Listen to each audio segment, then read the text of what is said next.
out of more than $21 million in more than 40 states. The scammers made phone calls pretending to be an individual's grandchild who needed money for bail, and after being arrested, or pretended to be the grandchild's attorney and were told that they could not speak to anyone about the arrest. This is one of the many heartbreaking examples of scams perpetrated on Americans by illegal robocallers and bad actors. According to recent estimates, in April of 2025, nearly 2,000 robocalls were placed to U.S. consumers every second. Spam and scam calls make consumers feel threatened, fearful, and distrustful of legitimate calls. As more and more Americans ignore calls from unknown numbers, they miss important calls. Moreover, fraud perpetrated against Americans by illegal robocalls costs an average of $25 billion annually, primarily affecting those who cannot afford such losses. We're also seeing a lot of unwanted and scam robotext and AI-generated phone calls and text messages, including voice clones and deep fakes. According to the FCC, consumer complaints about unwanted text messages increased 500-fold between 2015 and 2022. Americans are frustrated, and understandably so. In 2019, the bipartisan Pallone-Thune Telephone Robocall Abuse Criminal Enforcement and Deterrence, or Traceback, was enacted to help reduce the flood of illegal robocalls.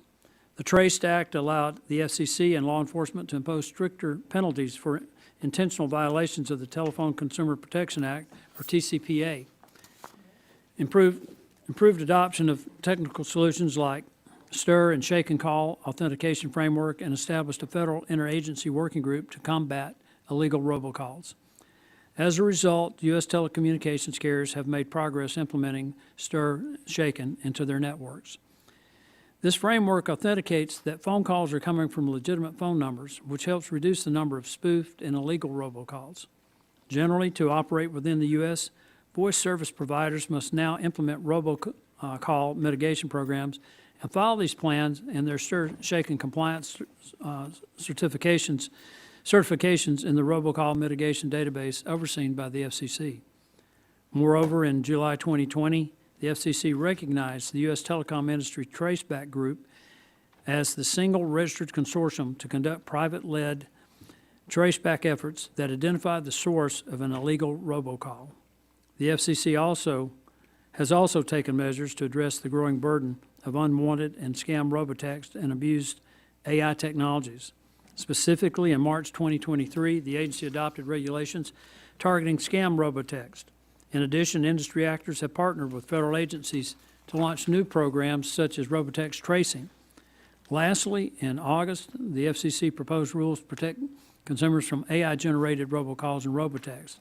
These are steps in the right direction, and I applaud the coordination we've seen thus far. While the TCPA has provided many useful tools, the TCPA's private right of action has given rise to class action lawsuits focused on minor infractions rather than the bad actors responsible for placing illegal robocalls, and it has not reduced the number of illegal robocalls or improved consumer protection. In addition, stir-shaken implementation among smaller carriers has been delayed, and bad actors have exploited these providers' reliance on legacy infrastructure. Moreover, a majority of illegal robocalls and robotexts originate overseas, making them hard to trace. Because these bad actors are outside the jurisdiction of U.S. law enforcement, they are challenging to combat. Finally, the FCC must grapple with emerging technologies and navigate the best way to create appropriate guardrails for these technologies while simultaneously continuing to support innovation. We will always have robocalls and robotexts because not all of them are illegal. Many are used for legitimate purposes by U.S. businesses and public entities, but we must continue finding ways to combat the unwanted communications. I want to thank our panel of witnesses for joining us. I look forward to a robust discussion to understand the current landscape of illegal robocalls and robotext plaguing U.S. consumers and businesses so we can work together to identify and address remaining challenges. I now recognize the ranking member of the subcommittee, Ms. Clark, for her opening statement. Thank you, Mr. Chairman, and I thank our panel of witnesses for appearing before us today. Americans are tired of hundreds of unwanted calls and texts they receive every year from scammers attempting to steal their hard-earned money. In 2023, Americans lost over $25 billion to phone-based scams. These criminals target the vulnerable and kind-hearted by pretending to be law enforcement, Medicare, or even relatives in order to scam them out of hard-earned money. Enough is enough. For years, there have been a bipartisan effort to address this issue. In 2019, Democrats and Republicans came together to pass the Pallone-Thune Trace Act, giving the federal government greater enforcement ability and the authority to implement a call authentication framework and force phone carriers to improve the traceback of illegal calls. Under the Biden administration, the Federal Communications Commission created the Robocall Response Team that has assisted in cutting off providers who facilitate illegal robocalls. And last year, Ranking Member Pallone led a Democratic package to close the loopholes scammers rely on to target Americans. Committee Democrats are now working on updates to strengthen that package. Unfortunately, the Trump administration and congressional Republicans are retreating from the fight against illegal robocalls and robotexts. Just last week, President Trump released his 2026 budget proposal, in which he recommends cutting $42 million and firing 83 people from the Federal Trade Commission. By the Trump administration's own definition, the mission of the FTC is to protect the public from unfair or deceptive business practices, including unlawful telemarketing and robocalls. How can we expect the federal government to do more to protect Americans when the Trump administration is firing the very people whose job it is to enforce the law? Right now, law enforcement in all 50 states and the District of Columbia are combating robocalls. A bipartisan group of 40 state attorney generals wrote to Congress to say that their state laws regulating artificial intelligence help prevent spam phone calls and texts. But just a few weeks ago, Republicans on this committee voted for a reconciliation package that includes a 10-year moratorium on enforcement of state and local AI laws that these state attorney generals are opposed to. This provision stops states in their tracks from doing important work when we have not yet provided a federal solution. I think my Republican colleagues forget they are not the only elected officials in this country. State legislators, law enforcement work in tandem every day to stop these harassing robocalls and texts, and you should not stand in their way. Stopping robocalls and texts will require dedicated employees at every level of government. Congressional Republicans should not hamstring the efforts of state and local enforcement, and President Trump should not slash and burn the budgets and staff of federal agencies, all of which are dedicated to serving the American people. We in Congress have a duty to our constituents. Committee Democrats are here to prioritize the will of the people who put us in these chairs, not prove our loyalty to Donald Trump. If my Republican colleagues honestly want to stop illegal robocalls and robotexts, let's work together to support the federal employees and agencies that work instead of tearing them down. Having said that, I thank you, and I yield back, Mr. Chairman.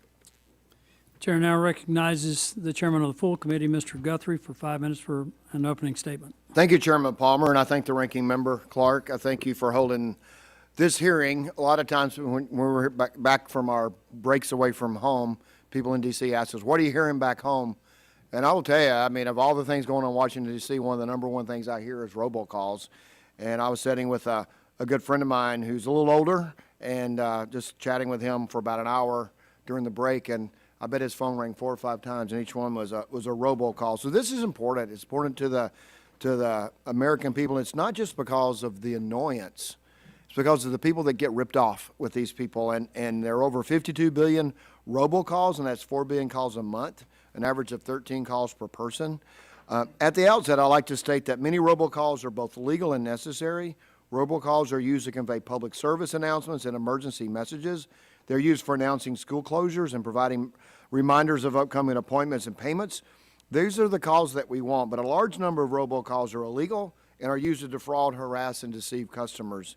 We've all received calls where someone on the other end of the line pretends to be IRS or Treasury, and attempts to offer student loans or debt relief and sell insurance or claims to be a bank or a credit card company. According to one survey, American victims of fraud lost an average of $450 to phone scams that prey on trust and exploit vulnerabilities. This exploitation is despicable, and the impact on victims is tragic, and many have lost their entire life savings, and we know this must stop. And thankfully, in 2019, the committee passed the bipartisan, bicameral legislation which President Trump signed into law, the Pallone-Thune Trace Act, to combat the epidemic of illegal robocalls, and I was proud to vote for that. The Trace Act is an important law that provides the FCC and its partners with greater enforcement authority to hold illegal robocallers and bad actors accountable. Since the enactment of the Trace Act, the FCC has used its authority to issue additional rules as well as civil and criminal penalties under the Telephone Consumer Protection Act. As a result, we've seen a downward trend in the prevalence of illegal robocalls. In addition, the FCC continues to mandate the voice service providers implement STIR, shaken, caller ID authentication technology, and provide robocall mitigation plans through the Robocall Mitigation Database. Furthermore, in 2020, USTelecom's Industry Traceback Group, or ITG, was recognized as the single private consortium to trace back the origins of suspected illegal robocalls, helping us to stop these calls at their source. Altogether, we've seen some great work done by our federal agencies and their industry partners. However, despite these strides forward, illegal and scam robocalls persist. We're even seeing a significant increase in unwanted scam and robotexts, which include messages alerting consumers to act on undeliverable packages and unpaid tolls, to name a few examples. Complicating these issues are new developments in artificial intelligence, including voice cloning and deepfake technologies to impersonate individuals and generate scam phone calls and texts. Just last month, the FBI issued a warning about a malicious messaging campaign targeting government officials and their acquaintances by sending AI-generated voice messages impersonating senior U.S. officials to gain access to their data. As challenges evolve, so too must solutions. The Committee on Energy and Commerce has been the forefront of leading discussions, understanding challenges, and developing solutions to address issues with new technologies, and we will continue to do so throughout this Congress. Notwithstanding the complex landscape, illegal scam robocalls and robotexts pose for customers, legitimate businesses, federal agencies, and their partners, I am optimistic that Republicans and Democrats will continue to work together to develop common sense bipartisan solutions to protect the American people from these fraudsters. And I want to thank the witnesses for being here today. Thank you for taking your time to be here, and I look forward to your testimonies, and I will yield back. Thanks, gentlemen. The chair now recognizes the ranking member of the full committee, Mr. Pallone, for 5 minutes for an opening statement. Thank you, Mr. Chairman. Combating the surge of unwanted robocalls and robotexts has been a priority of mine for years, and as I appreciate the Chairman Guthrie saying, in 2009 I led passage of the Trace Act, and this law has helped protect Americans from predatory and annoying robocalls and gave federal agencies better tools to fight back against fraudsters. Despite these steps, Americans are still continuously bombarded by unwanted calls and texts that are not only annoying but cause real harm through fraud and scams. Technological advancements have supercharged fraud and made it easier and less expensive for scammers to make massive numbers of robocalls, to spoof caller ID information in order to hide a caller's true identity. They also use artificial intelligence to trick consumers into thinking they're talking to a relative in financial trouble or to a trusted business offering assistance. Now, Americans received over 52 billion robocalls in 2024, which is nearly 200 calls for every American adult.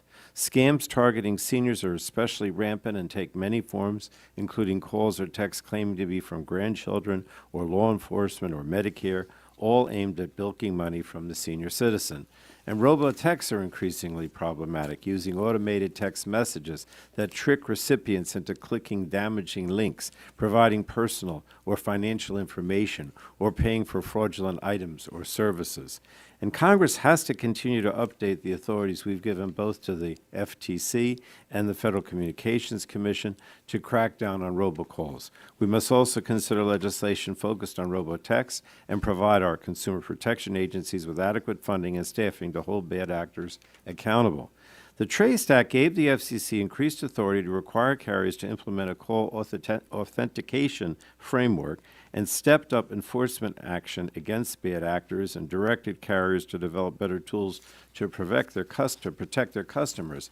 But as technology evolves, fraudsters are finding new ways to scam Americans and abuse loopholes. So last Congress, I led a Democratic effort that would expand anti-robocall protections and provide explicit protections against robotexts. And our bill would have also closed loopholes exploited by scammers, combated the use of AI for scams, and alleviated the cost of robocall blocking technology for consumers. My colleagues and I are working on updates to strengthen that package, and I'm sure today's testimony will help inform our thinking on how to better protect consumers from unwanted robocalls and robotexts. Now, I'm sure there's uniform agreement on this committee that it's important to put an end to harassing and illegal robocalls and robotexts. But I have to say that actions by the Trump administration do threaten our efforts to do just that. There's a regular effort to undermine essentially what's happening is the Trump administration and, of course, the House Republicans, are cutting funding and staff from the very entities that protect consumers. And, this is all to give the big tax breaks to billionaires who don't need them. And the problem is that while law enforcement and state governments have been active in combating robocalls, and I'm working with industry to find technical solutions to address robocalls, last month, the House Republicans supported the reconciliation bill that included a 10-year moratorium on state and local enforcement of their own AI laws. So if this big tech effort becomes law, it could stop state attempts to develop innovative solutions to prevent illegal robocalls and texts. And I think it compromises America's financial well-being and hamstrung states who are working to keep their citizens safe. Federal consumer protection agencies are vital components of this fight against the robocalls and robotexts. But since taking office, President Trump has attempted to remove Senate-confirmed FTC commissioners, reduce FTC and FCC staff, and that cripples these two important agencies' efforts to protect consumers. And Democrats have advocated for stronger authority and resources for both the FTC and the FCC, and for sensible guardrails to ensure consumer safety is at the forefront of strong enforcement by federal, state, and private partners. But House Republican budgets, that have all these cuts, they're basically under-resourcing these agencies and the staff that would actually use the tools we've given them to fight against robocalls. And so I have to say, obviously this is not the way to protect consumers. And, I always worry, and I'm almost out of time, Mr. Chairman, but I just worry that, whether it's the Support Act that's on the floor this week, or it's, your efforts to talk about the need to address robocalls and texts. If you don't have the resources, if you don't have the staff, and the money is cut for these agencies, then it's not going to be effective no matter what we do as an authorizing committee. And I'm going to continually point that out because I think it's important. I yield back, Mr. Chairman. Thanks, gentlemen. That concludes member opening statements. The chair would like to remind members that pursuant to the committee rules, all members' written opening statements will be made part of the record. We want to thank our witnesses for being here today and taking time to testify before the subcommittee. You will have the opportunity to give an opening statement followed by a round of questions from the members. Our witnesses today are Joshua Bercu, Executive Director for Industry Traceback Group and Senior Vice President of USTelecom. Ms. Sarah Leggin, Vice President of Regulatory Affairs for CTIA. Mr. Stephen Waguespack, President of the Institute for Legal Reform and Senior Vice President of the U.S. Chamber of Federation, State and Local Advocacy at the U.S. Chamber of Commerce. And finally, Mr. Ben Winters, Director of AI and Data Privacy for the Consumer Federation of America. We appreciate you being here today, and I look forward to hearing from you. You're aware that the committee is holding an oversight hearing, and when doing so, has the practice of taking testimony under oath. Do any of you have any objection to testifying under oath? Seeing no objection, we'll proceed.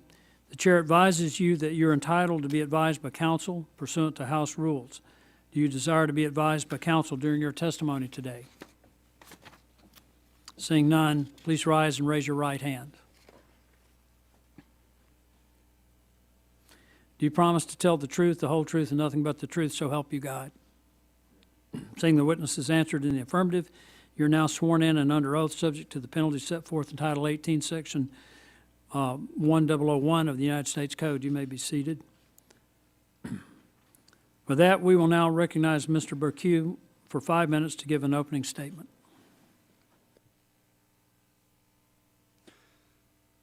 Chairman Palmer and members of the subcommittee, thank you for the opportunity to testify today. Congress's leadership in passing the Traceback Act and maintaining strong oversight remains critical to ensuring the industry and government act with urgency to address this top consumer concern.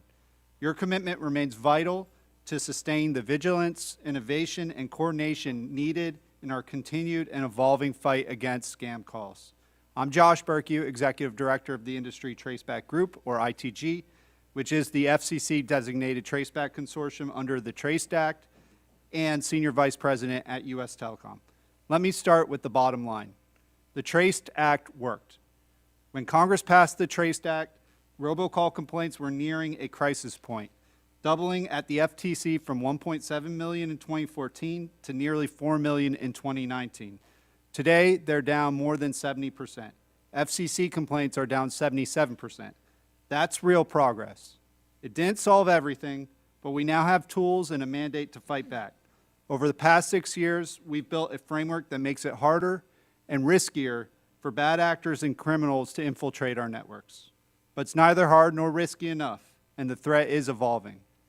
Fraud losses are rising, not because of mass robocalls, but because of targeted, more sophisticated scams. We've gone from phishing with dynamite to precision strikes, and that demands a more agile defense. That's where Traceback has come in. Since its inception, the ITG has conducted over 20,000 tracebacks. We help identify who's behind illegal calls, whether it's a robocall campaign, a spoof threat to a high school, or a scam impersonating a bank. Our work supports law enforcement and drives action. When a rural high school in West Virginia received a threatening call, we worked with providers to trace the call path within hours, helping police confirm the call wasn't actually made locally and safely reunite families. The tools Congress empowered are as essential now as ever. Call blocking and labeling stops millions of illegal calls every day. Call authentication has made it far harder for bad actors to spoof numbers at scale. And pursuant to the Traceback Act, FCC rules now require all providers to know where their traffic comes from and take action when it's identified as unlawful, including through our tracebacks. The threat is evolving, so we need to keep evolving with the threat. The good news, we're not starting from scratch. Here are 3 things we think Congress can do to help. 1, build a unified national scam strategy. We need a national strategy and a central federal coordinator or task force to unify efforts, eliminate silos, and give industry a clear point of contact. That strategy should include international cooperation, including on Traceback. We also need to treat call-based scams for what they are, crime. And it's crime that can only be fully stopped through cross-border criminal enforcement. 2, strengthen the tools that work. Let's reinforce the existing framework.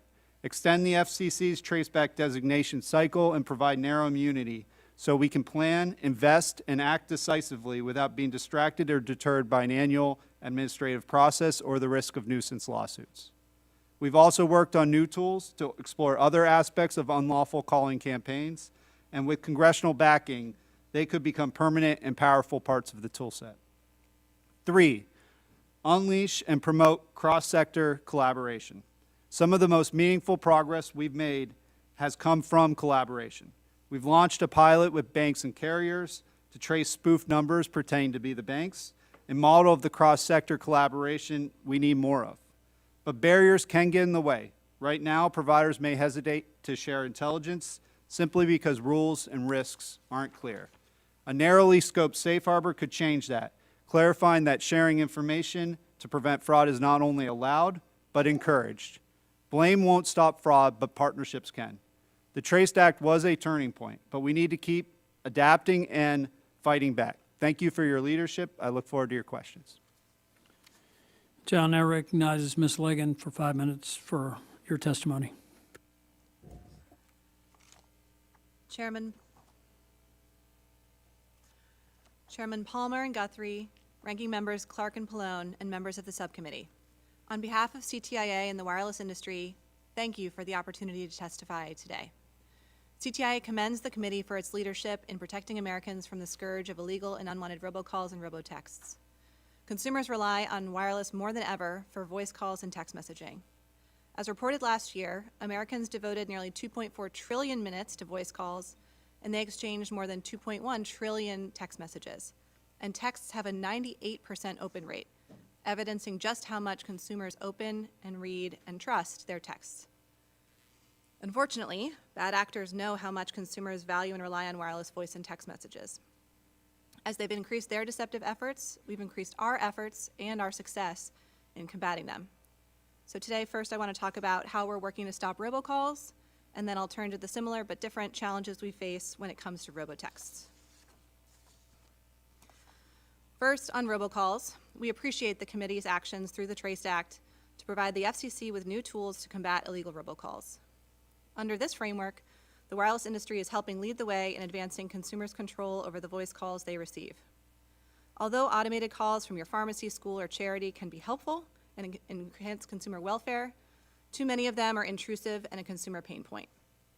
In response, the wireless industry has built a range of defenses against illegal and unwanted robocalls. We spearheaded the development of STIR/SHAKEN, Call Authentication Framework, led the way in implementing it as the Trace Act directed.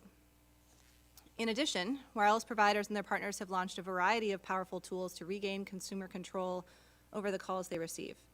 These include Know Your Customer practices, innovative call blocking, tracing back illegal robocalls to identify bad actors, and robust robocall mitigation programs. Wireless providers block, label, or identify over 45 billion scam calls every year, while also working hard to make sure that legitimate calls are completed. Thanks to these efforts, robocall complaints reached a 6-year low last year, and we look forward to continuing progress there. Now, turning to text messaging. Wireless text messaging is one of the most popular and trusted forms of communication among American consumers today. The wireless industry and our partners in the messaging ecosystem work really hard to keep it that way. To do so, we use proactive, multi-layered measures that include tools like upfront vetting and verification, sophisticated machine learning and AI for filtering and blocking, and consumer reporting, all balancing the need to protect consumers and ensure that legitimate texts go through. As just one metric, wireless providers blocked over 55 billion texts last year, while at the same time delivering trillions of legitimate texts. And we're always evolving our techniques to leverage the latest technology and meet new challenges. We complement these tools with best practices that offer industry-led guidance to honor consumer preferences focused on consent while supporting legitimate communications. The best practices are adopted throughout the messaging ecosystem and were recognized by a coalition of consumer advocate organizations as a critical element in protecting consumers and the messaging platform from bad actors. Notwithstanding all these efforts, bad actors continue to try to exploit consumers' trust by spamming and scamming them. So to better target those bad actors, CTIA launched the Secure Messaging Initiative, or the SMI, to convene the texting ecosystem to help identify scam activity and refer it to law enforcement for investigation. Through the SMI, we've already traced over 172,000 robotexts and made over a dozen referrals to our law enforcement partners at the FCC, FTC, DOJ, and 50 state Attorney General Enforcement Task Force. These focused on scams like student loans, government and bank impersonation, package delivery, and more. Collectively, these efforts are helping to stop scammers and maintain consumer trust in text messaging. Collaboration with our government partners is key to continued success, and we support the administration's efforts to protect consumers.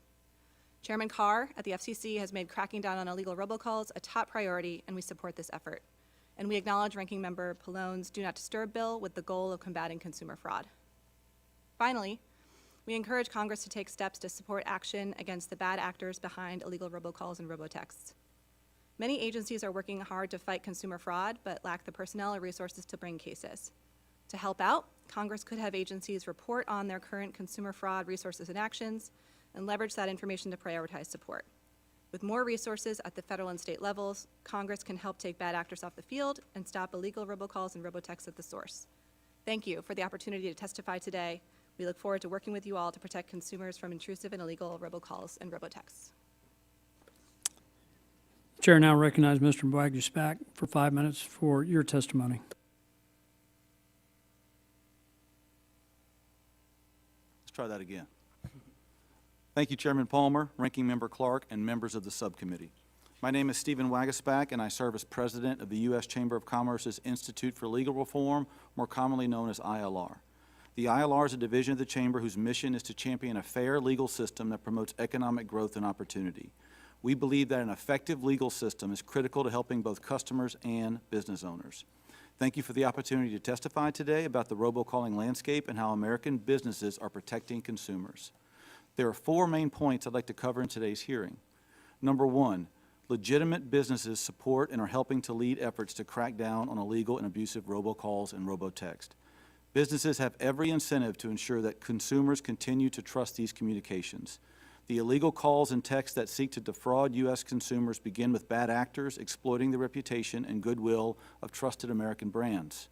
For example, 1 in 3 businesses report being impersonated by scammers, with 13% reporting a switch in brands due to this deception. According to 2024 data from HIA, 45% of consumers have received a call from someone impersonating a legitimate business, and 70% of businesses report getting a similar attack. Beyond reputational damage, fraudulent calling and texting schemes also degrade consumers' trust in these types of communications, making it difficult for businesses to engage with their customers.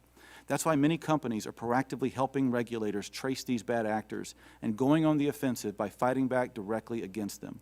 For example, Marriott International brought its own trademark lawsuit against malicious robocallers and scored significant legal victories of both foreign and U.S.-based defendants, while DirecTV also secured a total of $8 million in judgments and broad permanent injunctions. The private sector is also devising innovative technologies such as analytics-powered software, while partnering with the government through programs like the Industry Traceback Group and Secure Messaging Initiative in tackling illegal and abusive robocalls. Number 2, more legislation will not solve the problem. Fraudulent and abusive robocalls and robotexts are already illegal. Congress must ensure that its already substantial efforts to curb these activities bear fruit by encouraging federal agencies to make illegal robocalls and robotexts an enforcement priority. As the Chamber has previously urged, lawmakers should push DOJ to prioritize enforcement against these bad actors and report annually to Congress on their efforts.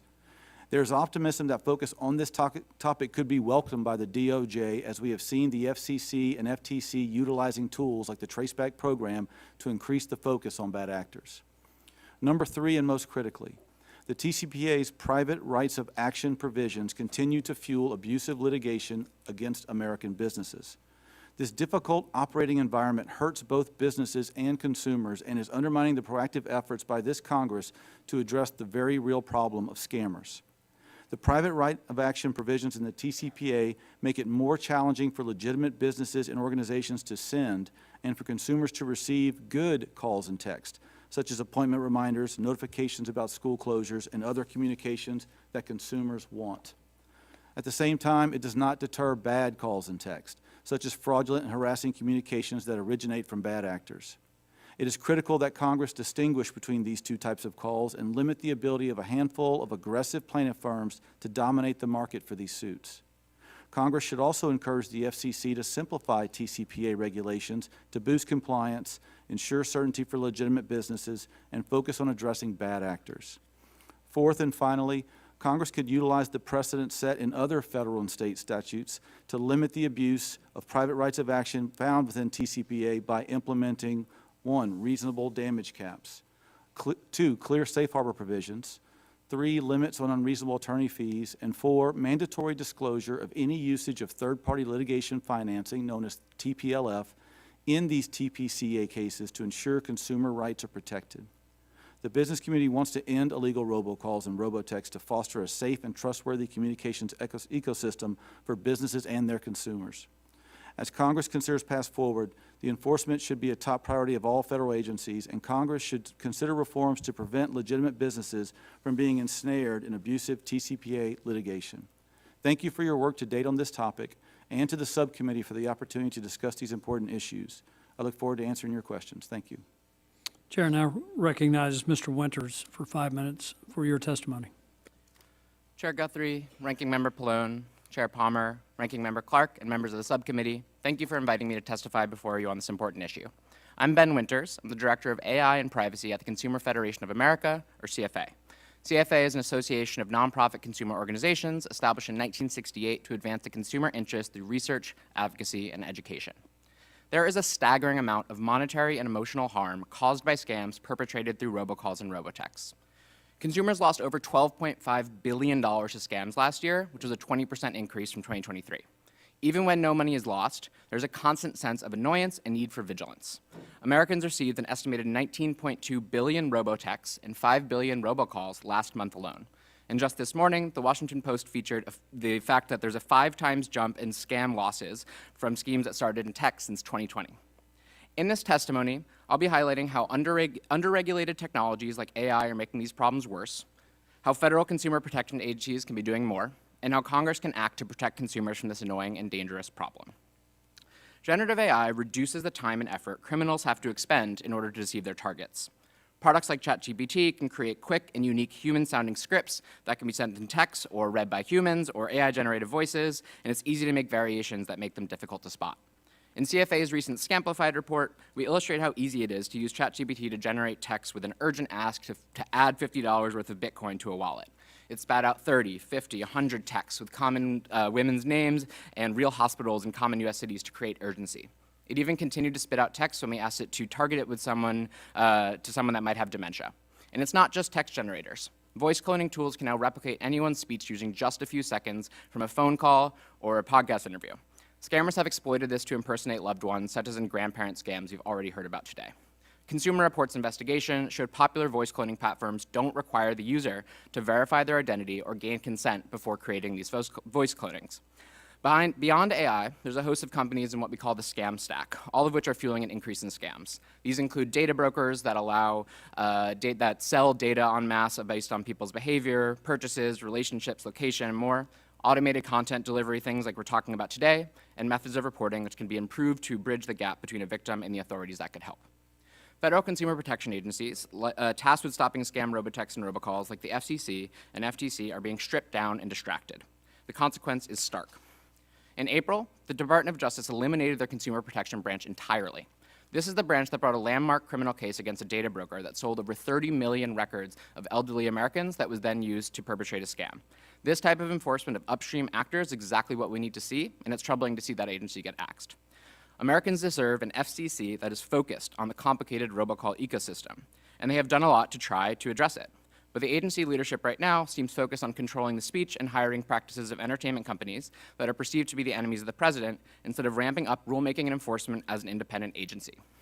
Chairman Carr's Delete, Delete, Delete initiative, in which he is asking the American public what regulations the FCC should delete because they stand in the way of expansion and technological innovation, is illustrative of its disastrous deregulatory approach that doesn't even mention consumer protection.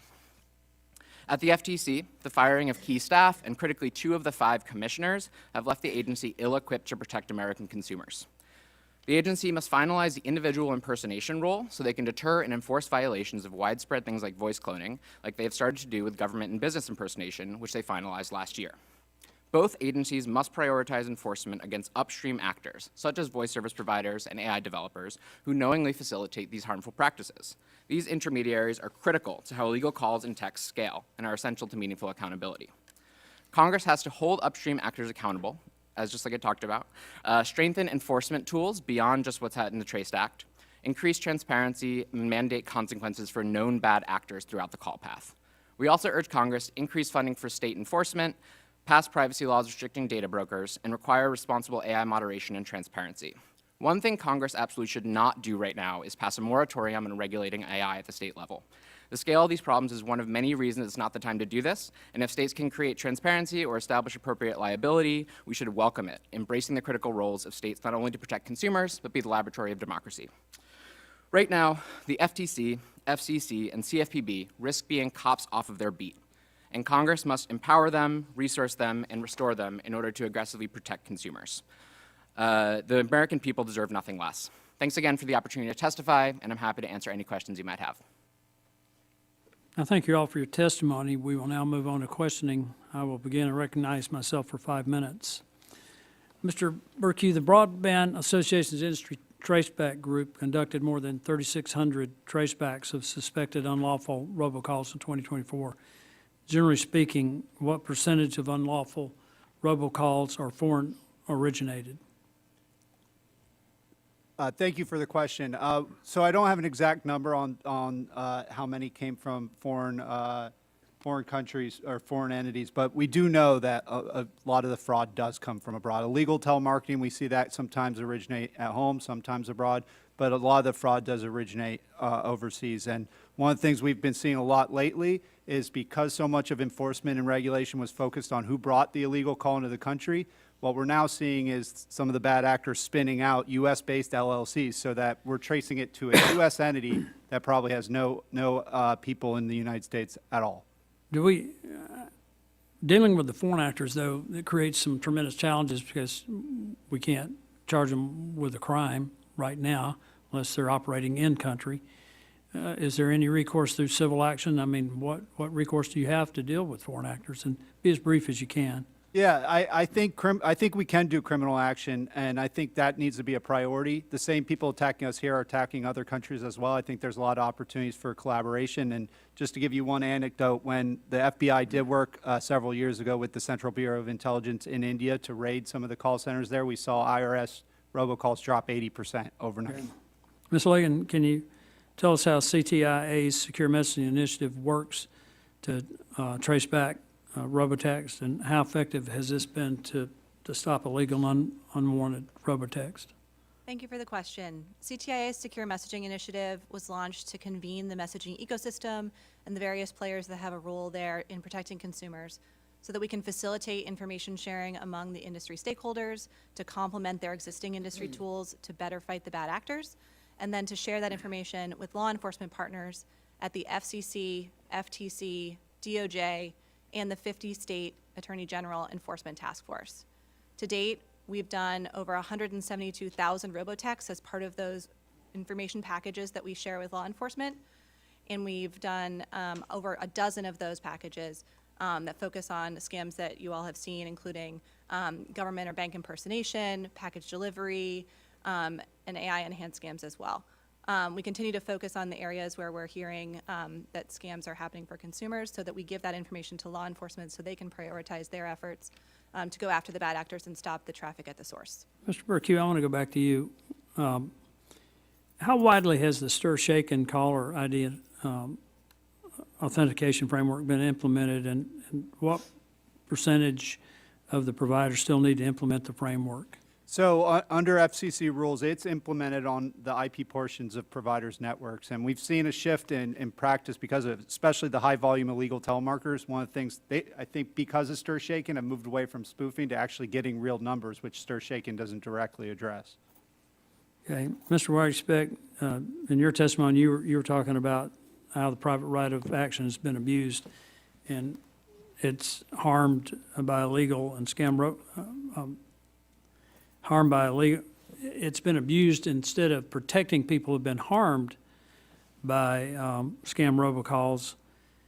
It's led to basically a cottage industry that's attacking legitimate companies. Can you talk a little bit about that? Thank you, Mr. Chairman. Well, in the statements from the opening statements from the panel, then obviously from the witnesses here, there seems to be a unified focus that these bad actors, a lot of times which are very hard to find, which are located overseas, those are the true ones driving a lot of this issue. The private right of action provisions within TCPA are not utilized to go after those bad actors. Instead, a cottage industry is developed to go after simply where there's opportunities to make money. And also the provisions of the PRA within TCPA are extremely broad compared to other federal statutes. There's no caps on recovery as you see in HIPAA, no safe harbor provision you see in COPPA, no cap on attorney fees as you see in other statutes. And so it's created a class action factory that's being exploited by just a handful of firms and a lot of It's become a predatory use of the private right of action. I saw where one of the judgments was for $260-something million. So how do we respond to that? I think we borrow from other statutes already in place at the federal level. You look to HIPAA to put a cap on the total recovery. They set that at $25,000. There's no cap here. It's up to $15,000 per occurrence under this statute, which absolutely drives those numbers up. And most of these suits, they're not trying to win in court. They're just trying to drive discovery to make it very expensive and drive settlement. And you're seeing it play out time and time again. In fact, there's one law firm that has done over 155 cases over a 3-year period on this front. They've developed a niche market. There's even one plaintiff who has done almost 125 himself on this issue. So you have a handful of folks exploiting this system. That's not helping the consumers that desperately need some of the help from these scam robocalls. Thank you. The chair now recognizes the ranking member of the subcommittee, Ms. Clark, for 5 minutes for her question. Thank you, Mr. Chairman. Unwanted calls continue to be the top consumer complaint received by the FCC, the Federal Communications Commission. In 2024, Americans received over 52 billion robocalls, and 49% of those robocalls were scams or from telemarketers. Mr. Bercu, how has the robocall and robotext threat landscape changed since the implementation of the Traced Act and Stir and Shaken? So I think we've made a lot of progress, but as you're recognizing, there's work left to do. We have seen complaints, they're still too high, but they've dropped pretty dramatically from the highs from several years ago. We've seen some of the bad actors, instead of for scam robocalls, they're about 50% of what they once were for scam robocalls, but we've seen the scammers move from mass robocalls to more targeted, more sophisticated attacks where they know exactly who they're calling. So that's a little bit of how this has changed over time. Well, thank you. So we still have more to do. With the work left undone in the fight against phone scams, it baffles me that the Trump administration is undermining the government institutions that combat them. In March, President Trump attempted to illegally remove Senate-confirmed commissioners from the Federal Trade Commission, an independent agency with the explicit mission to protect the public from unfair and deceptive business practices like unlawful telemarketing and robocalls. And in April, in accordance with the Trump administration instruction, the Department of Justice announced plans to dissolve its Consumer Protection Branch, which tries cases targeting large-scale scams against seniors, AI, and cybercrimes against consumers, and illegal telemarketing. This just makes no sense.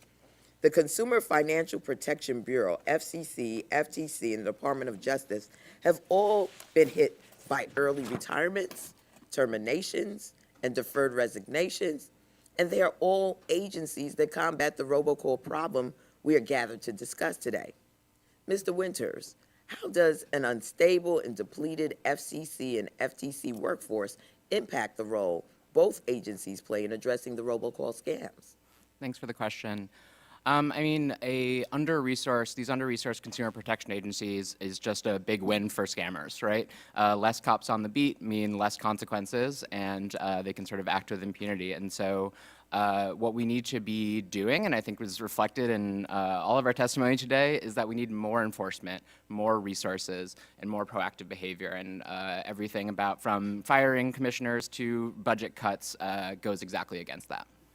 Thank you. Last week, President Trump released a detailed fiscal year 2026 funding proposal.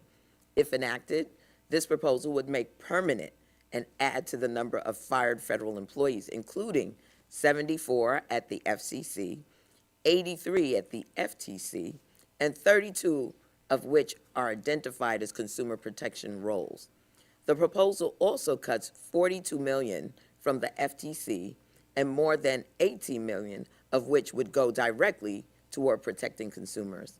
Mr. Winters, what would happen to the robocall fighting infrastructure if the federal government pulled back from its role, whether it be from a lack of manpower, funds, or general disinterest in holding scammers accountable?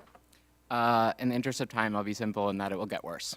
And what do the government actions we have discussed today tell the scammers and fraudsters who conduct robocalls and texts about the priorities of the U.S. government? Do you think actions like these make robocalls more likely to occur in the future? Yeah, I mean, I think it incentivizes bad behavior. It makes people feel like we are absolutely not going to be able to, we're not going to get enforcement action against us. It's going to be hard to track. It's hard to track when you have a full court press against it, and we've seen that for years. But if we're pulling back, then that's even, an unimaginable harm for American consumers. Very well. Well, Mr. Chairman, in their written testimony, several of today's witnesses said Congress must increase support for and prioritize enforcement actions if we truly want to stop bad actors. The experts are calling for more funding and enforcement, not less. And I ask my colleagues across the aisle to listen to them. With that, I yield back. Thank you, Mrs. Clark. Next is Chairman of the full committee, Mr. Guthrie. Thank you. I thank all the witnesses for being here. I appreciate you all being here this morning. And so, Mr. Bercu, in July of 2020, the FCC first selected USTelecom, the Broadband Association's industry Traceback group, as the single registered consortium to conduct private-led traceback efforts, and has redesigned USTelecom's ITG each year since. So could you kind of explain, I know I'm going between two hearings, so if you're repetitive, it helps me to repeat anyway. So how does Traceback work, and how has the USTelecom ITG helped the FCC with its efforts to fight illegal robocalls? Yeah, absolutely. So Traceback helped solve for one of the problems, which was when a call is spoofed, and we don't know where it's coming from. The carrier doesn't know exactly where it came from. StirShaken helps with that, but Traceback goes even farther. And we go hop by hop in a semi-automated system through a portal, and we find out exactly where it's coming from. And in fact, in our Tracebacks have identified over 2,000 providers from 75 different countries. So we'll trace it all over the world till we can find out who's making the calls and actually disrupt it there. Our data has been used for virtually every robocall enforcement by the FCC, by the FTC, by the state AGs. So it's been a very successful partnership with the industry and government. Well, shouldn't the technology be in place, let's say if I'm sitting in Bowling Green, Kentucky, and a phone call's coming from Nigeria that's not in my data in my cell phone or anything like that, should that be blocked? I mean, there's technology that can block that from coming. I mean, you have to sign up for it, I gather, but there's technology that keeps that from coming to your phone, doesn't it? So the challenge is that there's not perfect information at the carrier side about where that call is coming from. StirShaken helps with that. I'm optimistic that a recent rule clarification the FCC did last year that will continue to advance StirShaken and the impact there. So, but that's the challenge, and so there's definitely tools to achieve that, but the carriers don't have perfect information to know that call was coming from Nigeria. Well, my understanding is that when a lot of these robocalls happen, they're not like I'm calling Neil Dunn in Florida and faking him out or something. I'm a criminal in Bowling Green calling Neil Dunn in Florida. It's usually spam is just thousands of calls instantaneously going out. Can carriers not determine that and block those calls? So that type, that it still happens, but that's at a fraction of what it once was, thanks to enforcement, thanks to the Traceback, thanks to StirShaken. Those types of calls are down, depending on the data you look, about 50%. Mm-hmm. Where we've seen fraud calls, a lot of the robocalls that people still hate, a lot of those are illegal telemarketing. That's the majority of the robocalls people get, where it's telemarketing that no one consented to, and they're violating the TCPA. But what we're seeing with the scams are getting more sophisticated, more targeted, where they are targeting individuals. Okay, so Ms. Leggin, could you talk about how the CTIA is trying to help fight these spam calls and robocalls? Sure thing. Thank you for the question. As Josh said, I think you probably need your mic. I know though. There you go. Try that again. Yeah, perfect. It was on? Is it on now? Or maybe just closer to it. Yeah, closer to it. Sorry. Can't see if it's on or not. Yeah. Thank you for the question. Like Josh's members, the wireless industry are dedicated to protecting consumers from illegal and unwanted robocalls. We helped lead the way in developing the StirShaken framework, and we supported this committee's efforts through the Trace Act to promote the deployment of that. And it's now working well as a call authentication tool to help protect consumers from spoofed calls. It's just one tool in the toolbox, though, so especially over the last few years, we've been developing lots of different call blocking, labeling, filtering tools to complement StirShaken as part of a multi-pronged approach to protect consumers from robocalls. At CTIA, we're developing the next generation of call authentication, which is branded calling, or our CTIA's BC ID, or branded calling ID, which gives consumers even more information about who's calling and why, to help empower consumers about whether to answer the phone again. as well as protecting them by providing consumer resources that educate them about which calls to ignore, so that we're kind of coming at it from all fronts. I assume that could be a competitive thing between providers to say, hey, if you use our service, we can help you block your robocalls. I assume that would be. So, Mr. Waguespack, how about increasing fines for legal robocalls? Would such a change affect the legitimate businesses, and how can we improve collection of existing fines or overall enforcement? Sorry, my phone just spoke, ironically. You know, obviously, FCC and FTC, I think, have done a really great job working with industry partners to develop through Traceback and other initiatives to identify those. So we definitely encourage strong enforcement and add that DOJ should also go after these bad actors any way we can. We think going through those channels as compared to unleashing a small niche cadre of plaintiff firms to go after, quite frankly, credible businesses just because they can't find the bad actors has been the wrong minor approach within TCPA. So it's that private right of action that truly we think is a disincentive to businesses to reach out to develop those partnerships with their consumers that, quite frankly, most of their consumers want. Okay, thank you. Well, my time's expired, and I'll yield back. Appreciate you all being here. Thanks. Thank you, Mr. Chairman. Next up is the ranking member of the full committee, Mr. Pallone. Thank you so much. And look, I think we all know we have to do more to stop these dangerous and unwanted calls and texts that continue to bombard Americans. I mean, I get so many myself every day, and they're not just harassment, they're causing real harms. The phone scams alone defrauded Americans of $25 billion in 2023. Now, the Trace Act, which I authored in 2019, required the implementation of the stir, shake, and call authentication technology to help verify the legitimacy of calls. So I wanted to ask Mr. Bercu, you run the industry Traceback group, which traces calls to their origin as required by the Trace Act on behalf of the communications industry. In your testimony, you discuss how industry is utilizing this framework to fight the problem of robocalls and to protect consumers from scam artists. What more can industry do to protect consumers from unwanted and dangerous robocalls and robotexts? I'm going to ask you a question, and then Mr. Winters, so a couple of minutes. Sure. So thank you for the question, Ranking Member Pallone. I think the industry, we do have blocking and labeling deployed. We do stir shaking is deployed. I think there's a lot of work there, but I think what our experience shows is that when we're dealing with whether it's the illegal telemarketers, whether it's the criminal fraudsters abroad, they don't stop because it gets a little bit harder. This is their business, so they keep trying to find new paths. So I think what we see with Traceback, we are tracing them back. We've adapted to tracing back the targeted scam calls, working closely with the financial sector, other sectors as well. And I think that's more of the work to be done, complemented by very aggressive enforcement against the actual bad actors. Oh, thank you. So in March, President Trump illegally, in my opinion, fired the 2 Democratic FTC commissioners, meaning that their crucial voices are missing from any discussion at FTC of how to better protect consumers from robocalls and robotexts. And they have my full support in their ongoing lawsuit to be rightfully restored at the FTC, and I think that's the very first step that needs to be taken.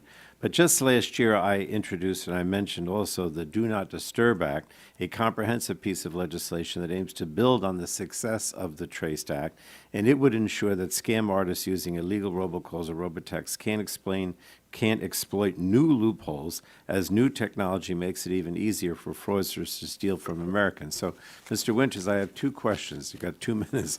Do you agree there's a need for legislation to provide update to current laws, like last year's Do Not Disturb Act? And do the FTC and FCC need more authority from Congress to fight text message scams? Is it just money and enforcement, or do they actually need more authority, if you will? Thank you. Yeah, so on that first question, I think there's a lot more that Congress can do, and there's more that they need to do. And so whether that is some of the provisions in the Do Not Disturb Act, like codifying the rule about AI disclosures and increasing penalties for AI-generated scam calls, there is a lot more that can be done by Congress, including giving more resources to not just FCC, but to state attorneys general who are leading the forefront of a lot of this work, and increasing collaboration. But do they need more authority, though? They do need more authority. One thing in particular is that they're not able to directly collect fines. They have to refer fine collection to the Department of Justice, and so they have to rely on another overworked agency to collect fines. And we see a lot of times, although there are big headlines and numbers of fines, the FCC might not actually be able to resolve and get a lot of that money back. So that's one thing that needs to be done in terms of authority. And they also need the authority to put more automatic suspension and provisions in the robocall mitigation database so that when there are repeat bad actors, they are automatically taken out. They can't just stay in the robocall mitigation database. There is not enough sort of continued standards and continued enforcement using that. Well, thank you. And Mr. Chairman, as you can see, I think there's a question of more authority that's needed for the agencies. But I'll repeat what I said earlier, which is they also need more resources and staff, and cutting back on staff and firing, some of the commissioners is certainly not the way to go if you really want to try to improve the situation with robocalls. And so, I would not only ask that we try to move towards more authority to fight these scams, but also, provide the resources, not cut the resources, not cut the staff. And with that, I'll yield back. Thank you, Mr. Pallone. I'm up next, so welcome, everybody. I'm glad you're able to join us. Ms. Leggin, I will direct my questions to you this morning. According to the FCC, text message scams have increased 500-fold in recent years. How have scams become more sophisticated over the years? Thanks for the question. CTIA and our members are dedicated to protecting consumers from scam and spam text messages while also making sure that legitimate ones go through, because we know that consumers open and read and trust their text messages as one of the most preferred platforms for communications today. Over the years, we have seen bad actors increasingly target text messaging because they know that consumers open and read those texts. So as bad actors have evolved and enhanced their tactics, we've evolved and enhanced our defenses as well. So over the years, we've enhanced our blocking, filtering tools by enhancing them with machine learning and AI. We've launched the Secure Messaging Initiative, which is our work to partner with law enforcement to give them actionable information about bad actors so that they can go and take traffic off at the source. And those are working to help the FCC, the FTC, DOJ, and the Attorney General Enforcement Task Force in giving them information they can go after bad actors with. Okay, thank you very much. You also answered my follow-up. Are mobile carriers and other industry players doing enough to address the growth in scam and illegal robotext? Our industry is really dedicated to this issue. As just one metric, we've blocked over 55 billion texts last year, while also making sure that the legitimate ones go through and supporting over 2 trillion legitimate texts. So it really is always a balance, but we've dedicated a lot of different resources to enhancing our protections against bad actors. In terms of more things we can do, again, we welcome help from Congress in prioritizing resources towards enforcement so that the agencies we work with can take on more of those cases, do more investigations, and go after the bad actors to stop that traffic at the source. All right, thank you. How well are mobile carriers engaging with states and other entities for information sharing and enforcement? For example, with the scam tool text, did mobile carriers pause delivery and contact state toll authorities to verify the legitimacy of the numbers? Our members were focused on the toll road scams as well as the other versions of that as part of our work to protect consumers from all those types of scams that impersonate legitimate businesses. The wireless carriers, as well as other partners in the messaging ecosystem, including providers of other types of messaging apps that were targeted by that type of scam, including over-the-top, online-based, and app-based messaging, all were working together to share information with law enforcement to help them find the bad actors responsible and take them off the field. Okay, thank you. How can we get mobile carriers to better engage and pull their weight to stop the flood of robotext at the same level as robocalls? At the same level they did for robocalls, I'm sorry. The wireless industry and our messaging ecosystem partners are really focused on this issue. For years, we have been seeing bad actors really target the voice network because there were not blocking and other protections in place until the last few years. In text messaging, we've actually had the ability to block and to filter and to employ upfront vetting and verification for decades. And so for a long time, the messaging platform was really protected from bad actors. Of course, bad actors are getting more sophisticated and over the last few years targeting text messaging more. But this has been an area of focus and a priority for our members for years, and we continue to dedicate significant resources toward protecting consumers while maintaining trust in text messaging. Okay, thank you very much. I yield back my remaining time. Next up is the gentlelady from Colorado, Mrs. DeGette. Thank you so much. So I just got back, along with many of our colleagues on this committee, from a conference on artificial intelligence. And so I'd like to talk with you about that today, because I think it's really being implemented in a disturbing way by scammers to find new ways to deal with Americans. A lot of us have been hearing these chilling stories about how somebody gets called by somebody who they think is their child or their parent and asks for money, and the voice sounds eerily like their loved one. So, Mr. Winters, I want to ask you, how has AI technology been used to create more sophisticated robocall and robotext scams that target consumers? Thanks for the question. It's been in a lot of different ways, and so I'll categorize the two different types of AI systems in it. So one in text generation services, like sort of I mentioned in my opening statement, whether it's something like ChatGPT or Claude that you might have played around with, or one of the one that even has less moderation, you can create a bunch of texts really quickly that have good grammar, and it seems like you don't have the bells going off in your head from them. So you can do that. You can have a list of people's names, target based off their location, other information you have it connect to a link of a wallet or a Zelle or something like that. So it's just a sort of scale and accuracy and plausibility thing. The other big category is the sort of impersonation of people, whether that be through voice or video, and that's where you see the really harrowing stories of sort of like real-time fraud and deepfake stuff that have not only caused a lot of emotional harm, but have sort of ruined people's lives. Yeah. Yeah, so this kind of goes without saying, but because of this degree of sophistication, even when you have an educated consumer, it becomes much more difficult to identify these scams. Absolutely. I mean, I think that one thing is it's really difficult and kind of an impossible proposition to have all American people be able to spot when something is AI in the moment and then not respond to the emotional sort of I'm your son and I'm in jail thing, even if you are able to flag that. And then not all AI generated anything will be a scam or a fraud, so it's complicated there because you don't necessarily want to teach that. It'll just get people paranoid. So it's really should be on the companies and on the Right. enforcement So if we're not going to rely on the consumers by education, Ms. Leggin, what more can industry do to filter these messages and prevent them from ever getting to the victims? So as Mr. Winters said, it's a balanced approach to make sure that we're blocking the messages that we don't want consumers to receive and they don't want to receive, while also making sure that legitimate ones go through. That's right. So with AI-enhanced scams, for example, there are aspects of that we can also detect using AI by analyzing vaster quantities of data, by enhancing our existing tools and algorithms and frameworks, and then by complementing those with large fraud teams to help protect consumers from scams. And do you think that the federal agencies have the necessary authorities to fight against these scams? Or can companies do it themselves? Do they have the authority to do it?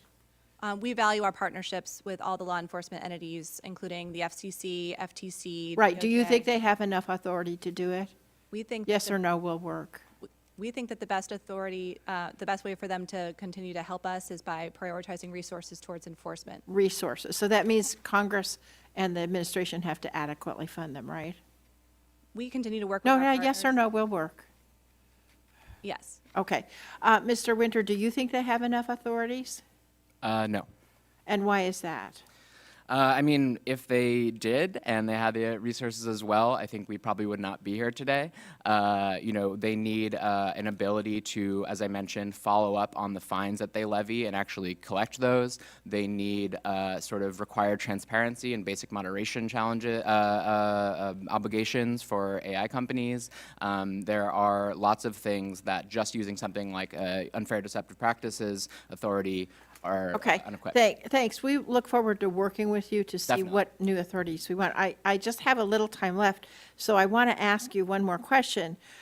In the bill, the great big bill a couple of weeks ago that we're now learning all of the things that were included, one of the things that was included in the reconciliation package was a 10-year moratorium on state and local enforcement of their own AI bills. Does a 10-year moratorium on state AI bills prevent states from using evolving technologies to help fight this program? And do you think that's something Congress should look at, Mr. Winters? So we vehemently oppose the moratorium provision. I don't think the moratorium as written would stop state agencies from using AI, but it would harm consumers without a doubt. Thank you. I yield back. Thank you. Next up is my good friend, Mr. Griffith from Virginia. Let me start in a little bit different direction than I planned on going. Ms. Leggin, you were asked about adequate funding a minute ago, and I got the sense that while you were told to give a yes or no answer, you want to see the Federal Trade Commission and others receive adequate funding, but it seemed to me that you were not trying to get into the debate as to what the definition of adequate funding is. Am I correct that I read your body language correctly, that you didn't want to get into that debate, but you do want them to be adequately funded?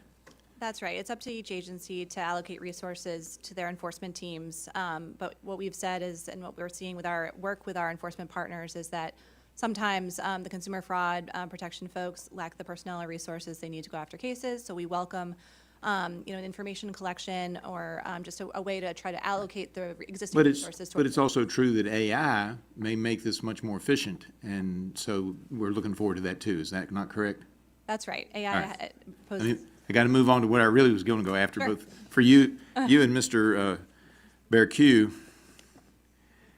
The good news is that the fraud, while terrible, is on the downward slope, and I hear from my constituents all the time about receiving robocalls.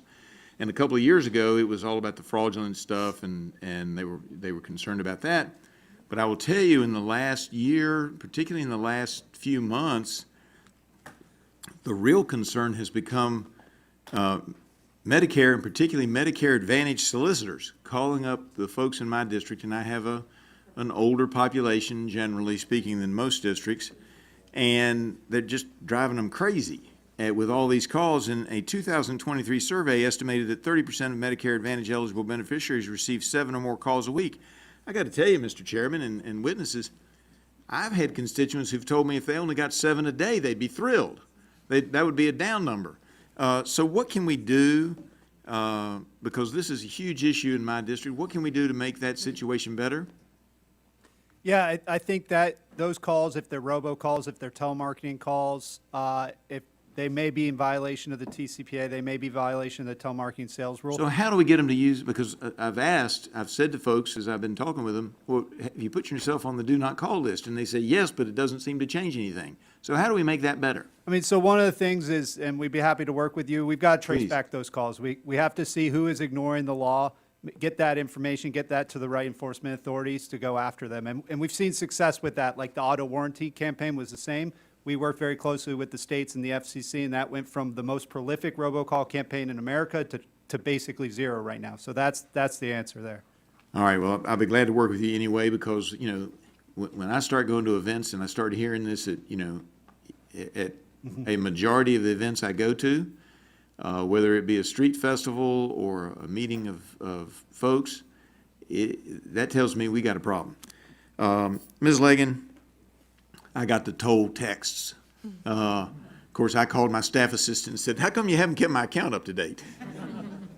Not realizing I was on the road, and she said, it's a scam, don't worry about it. But I've gotten a number of those things since then, and some others, and apparently somebody out there thinks I need a new job. And I click delete or report as junk and delete. Does that do any good? It certainly does. That's one of the key tools that the wireless industry and our partners on the device side have made available for consumers to delete, report junk. You can also forward your scam text to 7726, which spells spam.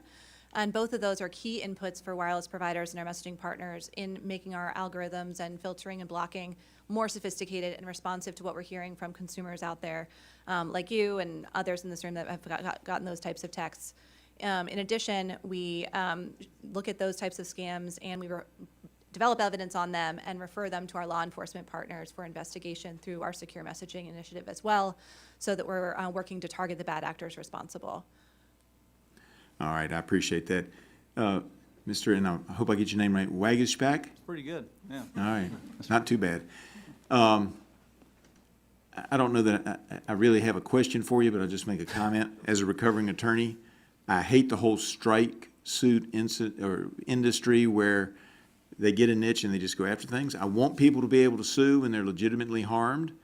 And I just make the offer that if I can work with you in any way to try to make the law so that it lets the legitimate complaint go forward, but stops the strike suits where they're just trying to make it expensive and get a settlement. You talked about that earlier.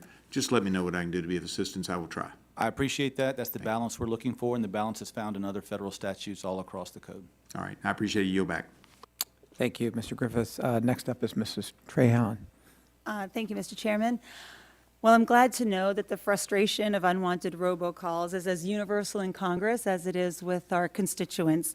According to one estimate, Massachusetts residents received over 43 million robocalls in the month of May alone. Each of these unwanted calls wastes the precious time of the people we represent, and there are real risks that the caller on the other end is a scammer looking to swindle them out of hundreds or even thousands of dollars. The scourge of robocalls and robotexts must end, and yet the Trump administration does seem determined to cut enforcement agencies like the FCC and the FTC who fight for Americans every single day. Mr. Winters, can you just explain in brief the role that the FCC plays in combating robocalls and texts and how this agency works with private sector partners to do that? Sure, thanks for the question. The FCC has a lot of responsibility and a lot of a big thing to cover, but one of the things they do is maintain and establish the robocall mitigation database. They have enforcement and investigation teams for reading consumer complaints, taking them in, analyzing it, and trying to do enforcement when possible. And I think they also, work with industry colleagues who maybe I'll speak more to that to try to ensure that they're doing as much as they can. But I think that already, and even when there was no cuts to staffing, it's really hard for them to actually make meaningful consequences for the repeat bad actors, whether it's their inability to get the fines themselves or just the fact that there is a relatively low standard for the robocall mitigation database. There are all sorts of reasons why, even if fully staffed, they don't quite have the right authorities or the right approach. And so, to cut their staffing would make it even harder. Thank you. In February, President Trump signed the Executive Order 14215, incorrectly named Ensuring Accountability for All Agencies. This EO strips the independence from many of our regulatory agencies, including the FCC. And the FCC is essential in the fight against illegal robocalls, making the actions of the Trump administration all the more concerning. Mr. Winters, again, what effects will there be in the fight against illegal robocalls and texts if the Trump administration undermines the independence of federal agencies like the FCC? Thanks. The independent nature of the FCC and the FTC both is essential for them to be able to focus on consumer protection and not go down political pursuits. I highlighted a little bit in my oral and wrote more about it in my written testimony, but particularly at the FCC, this relationship with the White House has taken priority and makes it so Chairman Carr is most of the time talking about DEI hiring practices at companies and threatening to pull licenses for airing interviews with Democratic candidates, for example, as well as, just focusing on, providing contracts for people like Elon Musk in getting spectrum lines. All of that focus is not on consumer protection, right? And one of the reasons why is because of that lack of independence, where they can't focus on that because they're focusing on the priorities of the president. Thank you. The FCC's budget justification lists cracking down on illegal robocalls as a performance indicator for the agency, which is a necessary priority. Unfortunately, the Trump administration has doubled down on its mission to hamstring the federal government's ability to hold robocall scammers accountable by proposing to eliminate 74 positions at the FCC in the fiscal year 2026 budget. The FCC, however, is not alone in fighting robocalls. Industry has, in many instances, implemented solutions and voluntarily adopted best practices. Yes, they can always do more, but as lawmakers, we should look to build upon their good work while identifying gaps where the federal government can add value. Ms. Leggin, can you discuss the importance of public-private partnerships in combating robocalls and robotexts and suggest specific ways in which Congress can accelerate the efforts that industry has already taken? Thank you. Public-private partnerships are a key tool in helping us go after bad actors so that we're stopping robocalls and robotexts at the source. CTIA's members participate in the USTelecom Industry Traceback group to help identify the bad actors behind illegal robocalls. And our members on the wireless side and then also throughout the messaging ecosystem participate in CTIA's Secure Messaging Initiative, which convenes the messaging ecosystem to share information among each other and with our law enforcement partners across the federal agencies and with the State Attorney General Enforcement Task Force so that they can take that information and go after the bad actors as well. Thank you. Thank you to all the witnesses. I appreciate it. Thank you. Next up is the gentleman from Pennsylvania, Dr. Joyce. Thank you, Chairman and Ranking Member, for holding today's hearing, and thank you for all of the witnesses who have agreed to testify today. When I return to my district, Pennsylvania's 13th Congressional District, I hear about the pervasive and unrelenting illegal robocalls and texts that my constituents are faced with, often on a daily basis. So many of my constituents are senior citizens. I sat down and did a senior citizen seminar twice in the district in the last month. And you hear recurrent themes. You hear the grandma, it's Mike, I'm in Mexico and I'm in jail. I need your help. I need it. It sounded just like Mike.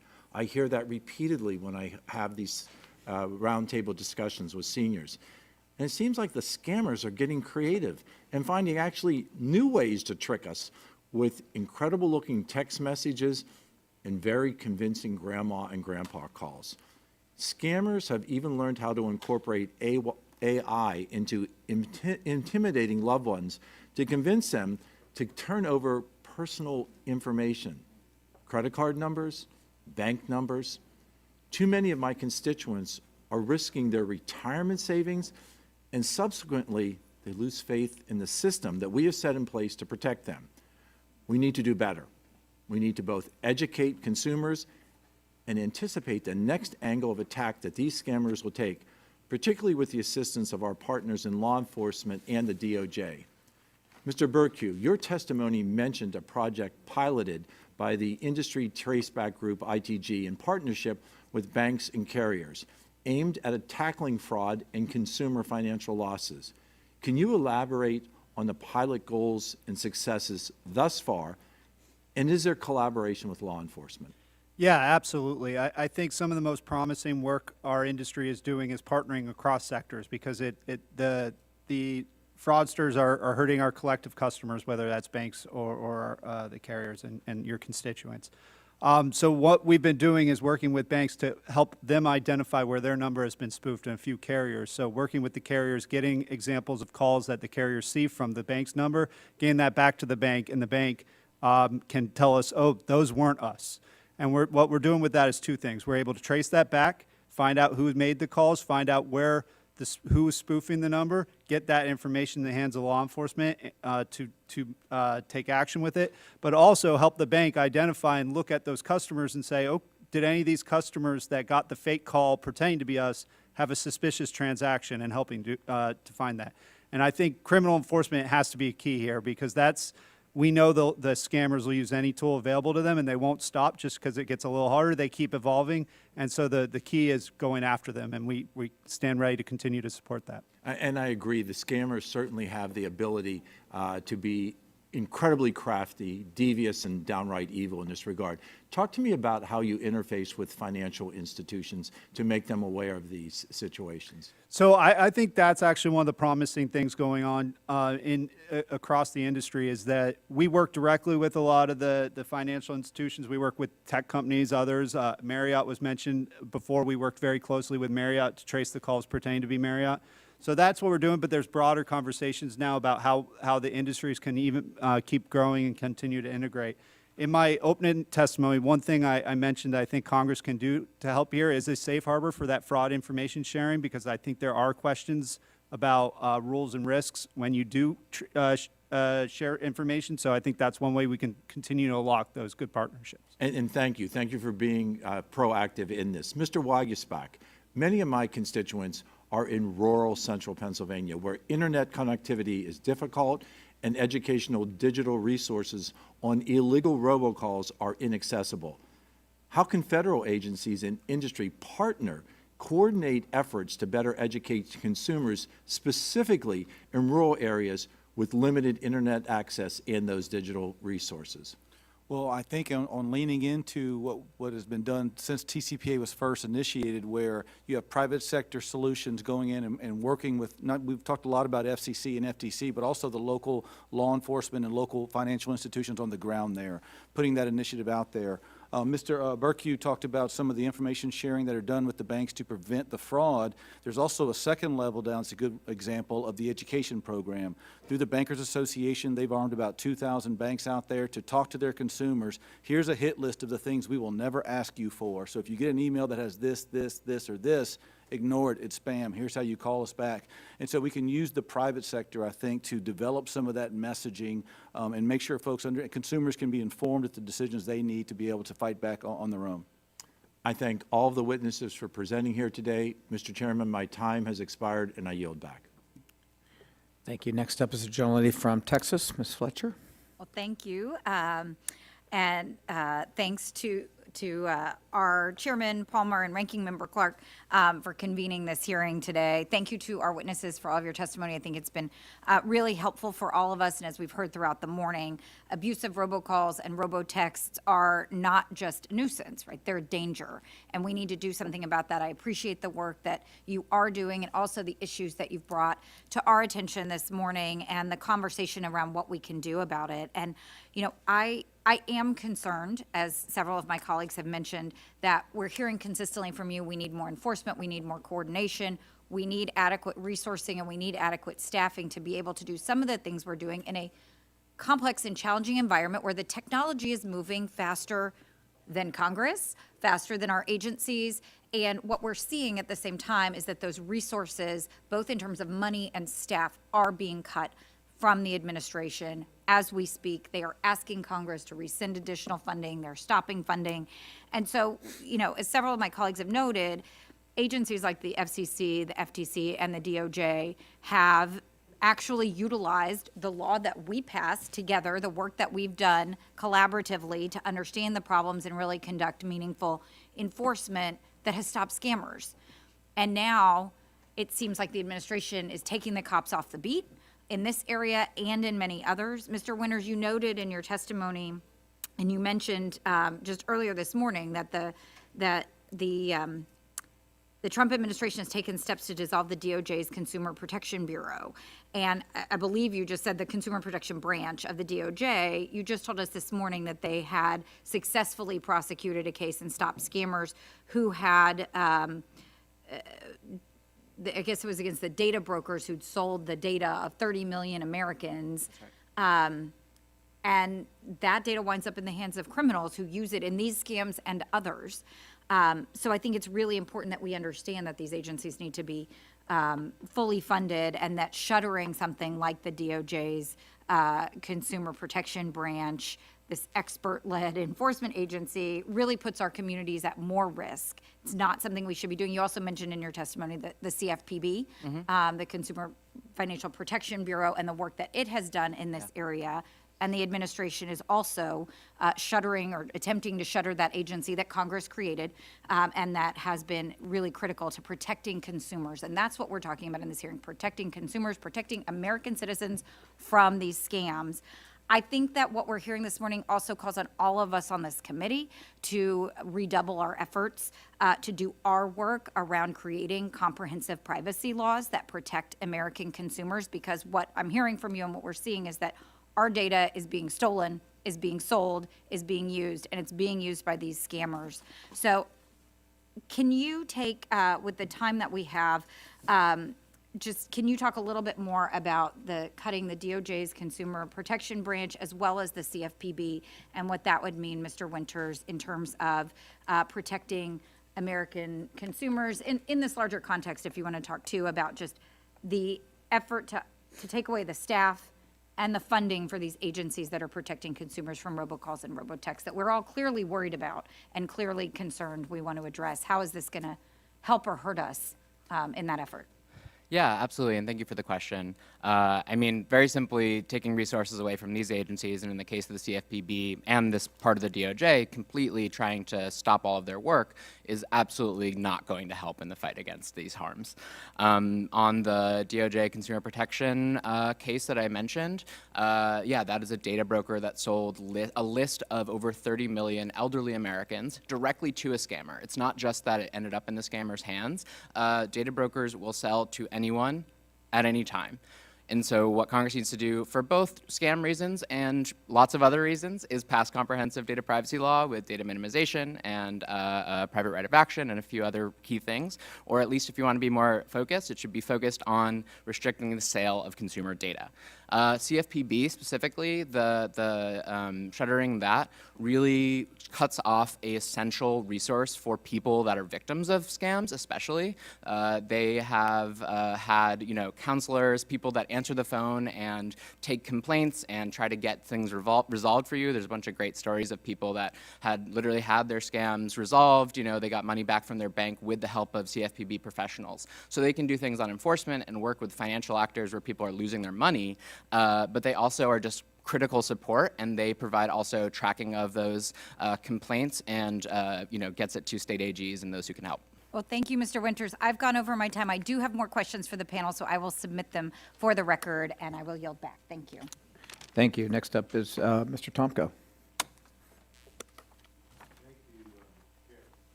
Thank you, Mr. Chair. Americans received over 52 billion robocalls in 2024, which is nearly 200 calls for every American adult. And Americans also have lost 25 billion annually to scams that begin as spam calls.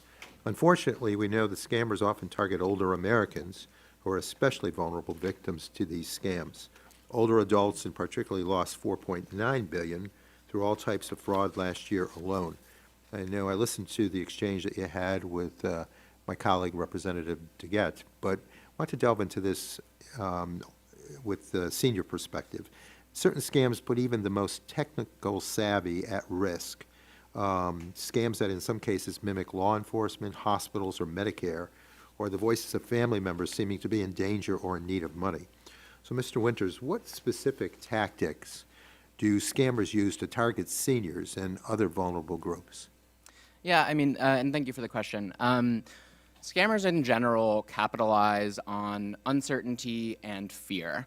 And especially for seniors, especially those who are on a fixed income, all sorts of concerns about an unpaid bill, a toll account that you don't quite have set up yet, Medicare, potential fraud and targeting, like they are going to be thinking that the senior citizens are good targets for it. This is exactly why we had the case where Data Broker bought a large list of senior citizens and targeted them with scams, and that's a terrible thing. And so again, yeah, they try to capitalize on uncertainty and fear, and that's why you see lost bills, job opportunities, especially in this current climate where a lot of people are getting fired and the economic uncertainty is everywhere. The job opportunity scams are going to be, more people are going to fall for them because it's, you want a job, you need to pay your bills. So, I think that those are some of the ways in which they're targeting everyone, but, are hitting seniors most. And what prevention strategies have been the most successful in that fight against illegal robocalls and texts? Yeah, so, there have been really strong enforcement actions by the Federal Trade Commission of voiced over internet providers. So, I think the most appropriate and effective enforcement is going sort of upstream, especially when you are trying to get accountability for some of the actors that are providing the content or the delivery or the targets of some of these scams. One other really good case was the Writer case by the FTC last year, where they targeted using the means and instrumentalities concept. In this case, it was a tool that generated lots of fake reviews, and the FTC was cracking down on fake reviews. But you can use that same tool to generate sort of an endless list of scam texts, and that sort of is a force multiplier for scammers. And again, the use of these AI tools makes it harder because there's no typos. It comes in perfect English, and there's no these weird links that we've all sort of come accustomed to. So that makes it even tougher. Thank you. And Ms. Leggin, how is the wireless industry working to protect that older community and otherwise more vulnerable customers?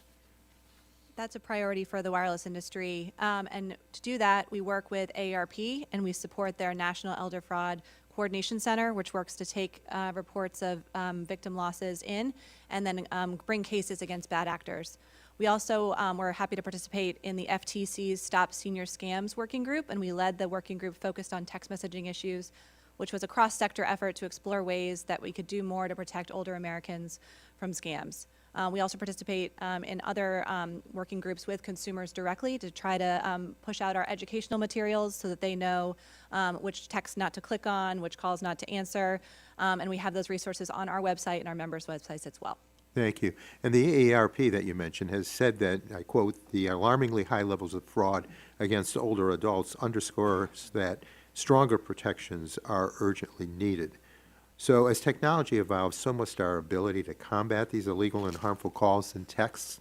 Mr. Bercu, what additional tools does the industry Traceback group need to protect Americans from fraudulent calls or fraudulent texts? Thank you for the question. So I mentioned in my opening testimony, I think there's ways to build on what's working and reinvest in our work. We are always adapting to the threat. A few years ago, we were only really tracing illegal robocalls. Now we're tracing threatening calls. We're tracing targeted scams, and I think that doubled last year how many we traced. So we're always adapting, and I think Congress's support on through target immunity, through extending the cycle, will allow us to continue to invest and innovate. Well, I thank you very much, and with that, I yield back. Thank you. Next up is the gentlelady from New York, Cosia Cortez, please. Thank you, Mr. Chair. Mr. Winters, I want folks back home to kind of understand why this problem is happening. The average American receives about 15 robocalls each month, but obviously, depending on who you are, you could be experiencing that in a day. Right. And we know that it wasn't always like this. So I want folks to understand what the root of this problem is so that they also understand what some of our solutions can be. Is it fair to say that essentially back in the day,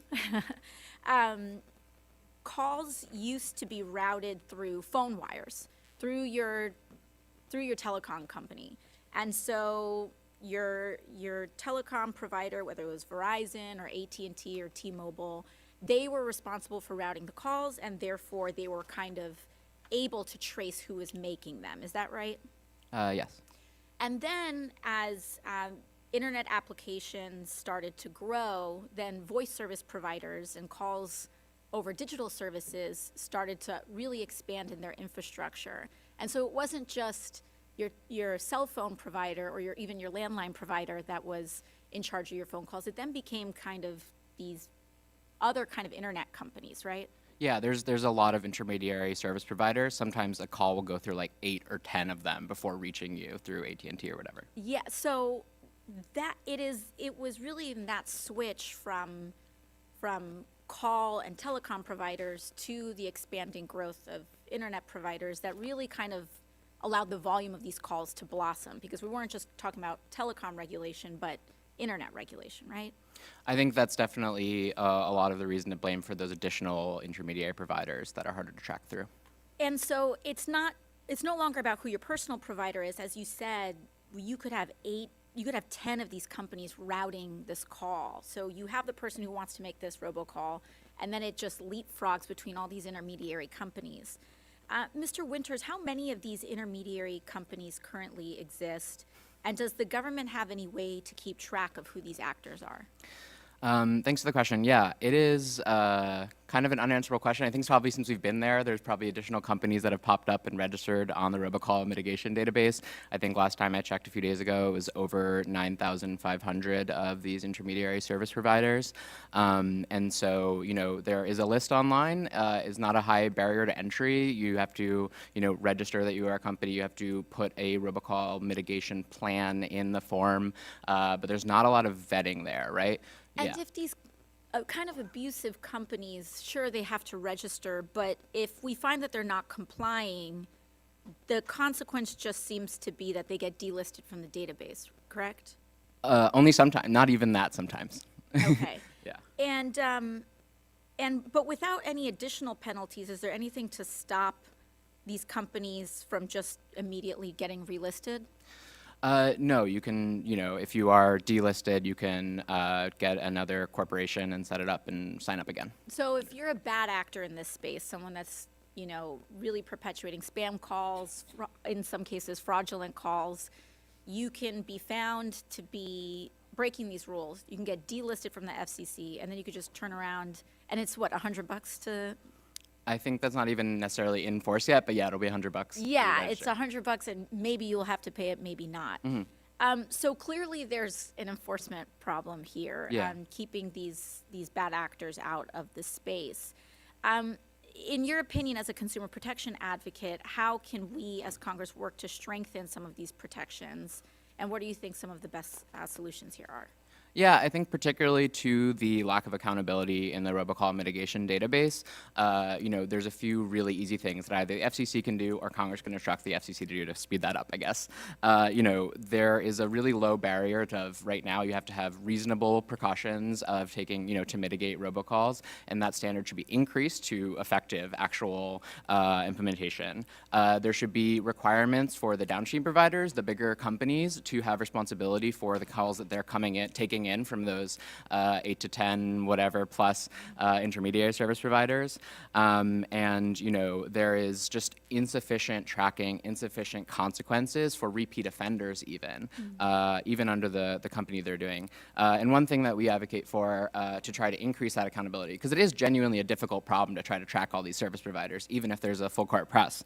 But one proposal we've put out there is to implement bonding for robocall mitigation database members, so that a third party is incentivized to make sure that they're actually doing what they say they're going to do and help protect consumers. So very happy to work with their office to try to make that happen. Thanks. Thank you very much. I yield back. Thank you. Next up is Mr. Mullen for 5 minutes. Thank you, Mr. Chair. Thank you all for being here today. Americans lose billions of dollars every year to phone-based scams. We must crack down on illegal robocalls and robotexts. With the recent enactment of laws that further empower enforcement agencies, there has been progress toward protecting people from these predatory practices, but not enough. I want to recognize former Congresswoman Anna Eshoo, who represents a district neighboring mine. She's represented that for over 30 years before her recent retirement. I want to thank her for her leadership on this issue. She introduced key legislation like the Hang Up Act and the Robocalls and Text Act, and I'm proud to help uplift some of that work that she led on in this committee and hopefully carry it forward in the future. As we've heard today, more must be done to keep up with the rapidly advancing technology and the increasingly sophisticated tactics that scammers are using. Enforcement agencies need the tools and resources to stay ahead. The more sophisticated the methods, the more likely people fall victim to them. As more companies integrate AI into their products, it's becoming even harder for consumers to distinguish legitimate communication from fraud. Mr. Bercu, you mentioned AI-generated messages are harder to detect and can present challenges for enforcement. How can the government and industry better coordinate to establish safeguards to limit harm to people from illegal calls using AI? Thank you for the question. I think the fact that the criminal actors behind these calls use AI just underscores they will use every tool, every channel available to them to defraud Americans. And I think that's one of the challenges we have is they're already violating the law with impunity. They're committing fraud. That's violation of the criminal code. So that's one of the things we think is we do need a national strategy. We do need to prioritize criminal enforcement because they're going to continue to use the tools. And from the carrier perspective, there's not going to be a good way to know which tools they're using because, as Mr. Winters pointed out, they're so far upstream from where our members sit. Thank you for that. We know that certain people in our communities are particularly vulnerable, like seniors and individuals with limited English proficiency. Mr. Winters, what can the FTC, in coordination with other agencies, do to be proactive in protecting vulnerable populations from these kinds of scams? Thanks for the question. I think it is a lot of the same of working to cut off the problem at the source, right? So whether we're talking about an AI tool that makes it super easy to generate 1 million texts that threaten to be immigration enforcement or something, for example, the enforcement action should target those developers that are putting those products out there. Same thing goes for, putting liability and responsibility for people throughout the call stream to make sure that the calls they're taking content from are actually doing what they're saying they're going to do. But I think that the FTC and all these, state attorneys general as well can be doing more to do better investigation of the members of the robocall mitigation database, making sure that the stir shaken protocols are implemented, thoroughly and actually does what it's supposed to do. I think a lot of times we see scam calls that have the high level of attestation, despite that's being the whole point. So I think that there's just a lot more that they can do together. And you also strongly assert, Mr. Winters, in your testimony that the FTC's overall enforcement capacity has been diminished by the recent unlawful firings of 2 Democratic commissioners and deep staff and budget cuts at the agency. So how are those agency cuts going to hinder FTC's ability to advance its efforts to combat illegal robocalls and robotexts? It will hurt their ability to do so. As we've talked about, it's already a really difficult issue, even if you are trying your best and have all the resources you can. If you are taking people away, especially of an agency like the FTC that has a really broad jurisdiction, of course you're going to have less resources, less creative cases, just because more things are being put on less people, and the priorities aren't there either. And so, especially without the commissioners, the two of the 5 commissioners, you don't get dissent, you don't get the conversations that might generate more creative ideas or different ideas. And so between that and the staffing, it will just make it a lot harder. Thank you for that. I yield back. Thank you. Next up is a gentleman from Texas, Mr. Pfluger. Thank you, Mr. Chairman. Thanks for the witnesses being here. I want to take a little bit different approach on this and just talk about a little bit of the impact that I'm not sure has been fully discussed today, and that is to physicians.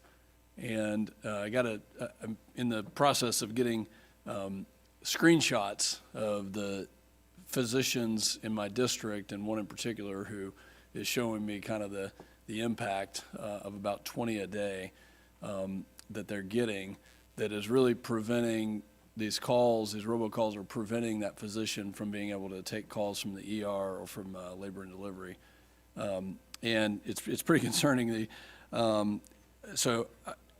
Apparently, the apps that they're using to either diagnose or have conversations with their patients, the Abridge app is one of them, and then there's another app, and I'm not familiar with these, so I'm not the expert on this, but you can't use those apps when calls are coming in. And so I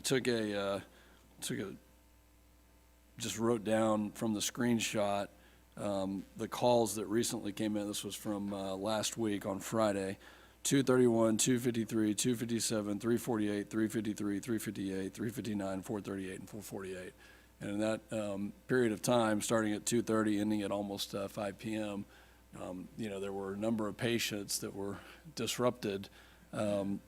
So I know we're beating a dead horse with just how painful these things are, but that actually is pretty serious. You know, when they can't take a call from the labor and delivery, you know, section saying, hey, we have an incident here that you need to get up pretty quick and, you know, deliver. So I'll start with Ms. Leggin. And by the way, thank y'all. I know we're all working together to try to solve these, but, you know, to what extent do you see TCPA and Traced being effective? And then I'll go a step further. I mean, we've had these discussions already in this hearing, but, you know, the sense of urgency and what else needs to be done to prevent that physician and all the other physicians from having to deal with that in the middle of what could be an emergency situation. Thank you for the question, and that it seems like a serious issue. Traced and the TCPA are great tools that are helpful in helping bring enforcement actions against bad actors under the TCPA if you're violating those consent, auto dialer, pre-recorded voice provisions. But unfortunately, bad actors don't care about the TCPA or other laws, so they're going to spam you no matter what. And that's where our work with law enforcement partnerships on the calling side through the ITG or on the texting side through the Secure Messaging Initiative to bring investigations against those bad actors so that we're stopping those at the source are really helpful. Yeah, go ahead. And I was just going to say, to support those efforts further, you know, you've heard me say throughout this hearing, we would welcome help from Congress in prioritizing resources towards enforcement to bring more cases against those bad actors. What do you think we can do, and anybody's open to answer this, what do you think we can do for hospitals in general, you know, for those that are providing emergency services? Because nobody's using a pager anymore. It's all cell phone. Maybe they need to go back to that. But what can we do, you know, to think creatively to really stop that for those? I mean, every constituent of mine wants it stopped, but are there specific ideas? That's a good question. You know, it's a really challenging issue, especially when we want to make sure that critical public safety and public health services need to get their calls through. You know, the same tools that we apply to protect consumers can protect, you know, the personal lines of physicians and other things, call blocking, call labeling, call filtering services, and then combining that with enforcement so that we're stopping those at the source. This particular physician goes through, deletes, and, you know, reports junk and reports it and does all that. So it sounds like it's been a continued issue. I'll go to Mr. Bercu. When we, you know, when we look at the gaps and just kind of building on this same theme, you know, are there specific things that you would have us do to address those gaps? And if so, maybe describe how they affect, let's just go with the physician sector, the healthcare. Yeah, absolutely. And I think, by the way, I think we have the right framework.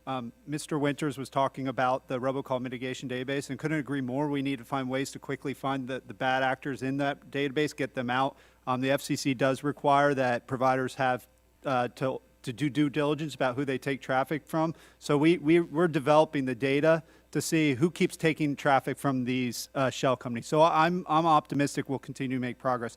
There are, as Ms. Leggin mentioned, there are blocking and labeling in specific use cases. I know we work sometimes with some companies that sit on the inbound call side for a hospital, and we've had successful, and they have really sophisticated tools to see which is the consumer, which is not. So those are some of the things I'd recommend that the doctor looks into. Thank you. Time's expired. Yield back. Thank you. Next up is Mr. Allen for 5 minutes, please. I want to thank Chairman Palmer for convening this hearing. And you probably heard this today from every district in the country. But my constituents frequently express their frustration with the persistent barrage of illegal robocalls, robotexts. And they're a nuisance and they're a significant distress, anxiety, particularly for our elderly population, because some of these folks are up to no good and are taking advantage of our constituents. These communications often exploit our most vulnerable individuals, and it's really eroding our trust in the telecommunications systems. I look forward to receiving updates on the progress made under existing laws and exploring actionable next steps to protect consumers and strengthen enforcement. and I want to thank our witnesses for being here with us. Mr. Bercu and Ms. Leggin, there has been a lot of public and private action in the fight against illegal robocalls, both under the Telephone Consumer Protection Act and under the Traceback Act. Generally, robocall numbers have been on a downward trend over the years. If illegal robocalls trends have dropped, why am I still getting so many complaints from my constituents? Yeah, and I think some of the members sort of expressed it. There are really positive numbers there, 50% reduction in scam robocalls, but not everyone's having the same experience. Some people do get more than others, so that is an ongoing challenge. But I think we have the right framework. I think we are tracing back those illegal calls. Some of those are illegal telemarketing. We're tracing them back. That information is making its way to enforcement. And in terms of the scam calls in particular, we know that they're going to keep going. Just because it gets a little harder doesn't mean they say, okay, we're going to go do some other line of business. They're just going to keep coming through a new channel, through a new method, through a new shell company. And so that's really where we think the answer has to be actually going after them with criminal enforcement, and we think that should be a priority. Ms. Leggin, would you care to add to that? I agree with what Mr. Bercu said. The framework that we have in place continues to show progress, and we continue to build upon that with new tools and enhance those tools with machine learning and AI and the latest technologies to make them even better. And I agree that more focus on enforcement by taking those bad actors off the field is where we need help. We saw a group of state attorneys general, for example, recently get a judgment against prolific robocaller Jonathan Spiller, so that prevents him from starting new businesses or otherwise kind of popping up again after getting an enforcement action against him. So things like that will continue to help make a big difference and continue to drive those robocall numbers down. So we're identifying these bad actors. It's just a matter of prosecuting them? Yeah, in many cases we are, or we're getting good data that can lead to further investigation. It's one of the reasons I'm actually optimistic about continuing to work across sectors, because we can now combine some of our data with some data that the banks can get that through, Ms. Leggin mentioned the AARP's National Elder Coordination Council, really aggregate data so that, because that's one of the challenges, if it's one scam, it's hard to get a prosecutor involved. But if you can show it's a multi-million-dollar scam, you can. So that's still where some of the work needs to go. Yeah. Well, thank you. Mr. Waguespack, in April 2025, SEC issued a notice of proposed rulemaking. They proposed a two-year timeline for providers to continue to maintain non-IP infrastructure to either complete their IP transitions or fully implement one or more of the available non-IP caller ID authentication frameworks in their non-IP network. In your opinion, is the FCC's two-year timeline reasonable? Well, I would yield to my colleagues to the right on more of the technical timeline there, because they're the ones that are going to be implementing some of that. I would say from our perspective, if I could just, since I got the mic for a second, bring in another universe of recipient of a lot of these robocalls that we haven't really addressed yet, is that what lies in between business and consumers a lot of times is small business. Because a lot of those recipients, they're kind of part consumer, part business owner. Their cell phone becomes their business phone, their residential phone, Right. et cetera. They can't qualify for do not call if it's considered business or not. That is a vulnerability that we hear from a lot from our members on small business, and it's also a vulnerability that's being exploited from some of these predatory lawsuits I mentioned earlier in my opening statement. Right, yeah, you've answered my second question there about Sorry. the impact of, particularly in rural areas and other non-IP networks. Ms. Leggin, in your testimony, you discussed how CTIA and its wireless partners are embarking on the next generation of call identification solutions, namely branded calling. What is banded calling, and how will it help reduce scam calls? Thank you for the question. CTIA is building the next generation of branded calling by bringing together the wireless ecosystem players to give the consumer more information about who is calling and why. And branded calling, as the name suggests, means that the logo of the caller comes through. This framework provides verified identity of the caller and builds upon the STIR/SHAKEN framework to make that information that comes through to the caller even clearer and better. So by doing so, we help empower the consumer to make better choices about, do you want to answer the call or not? And we think that'll be a really helpful tool in continuing to protect consumers from scam calls. Good. Thank all of you, and Mr. Chairman, I yield back. Thank you. I now recognize the Ranking Member Clark. Thank you, Mr. Chairman. Mr. Chairman, I have a request for unanimous consent. Representative Sorensen sent a letter to the chair and myself about the importance of taking action and his bipartisan Quiet Act, which addresses some of the issues raised here today. I ask for unanimous consent for his letter to be entered into the record. We received it, the letter, and seeing no objection. Accepted. Thank you. Thank you. Next up, the gentleman from the great state of Ohio, Mr. Ruley, for 5 minutes. Thank you, Chairman. The question will be directed at Ms. Leggin. This is a bipartisan issue, and I think the most engaging, sensitive constituents what we have, I would say over 60. When I was young, I used to listen to a lot of talk radio in the 80s and the 90s, and it was a subject then, and it's just a subject as much right now today. They want to enjoy their peace and their tranquility, and these robocalls just keep ruining it. So what percentage of illegal robocalls and spam text messages originate abroad, and where do they primarily originate from? What part of the world? Thank you for the question. It's a mix of robocalls and robotexts that come from both the U.S. Ms. Leggin, your mic, please. Sorry. Microphone. It's a mix. It comes from bad actors that are both located in the U.S. and outside the U.S.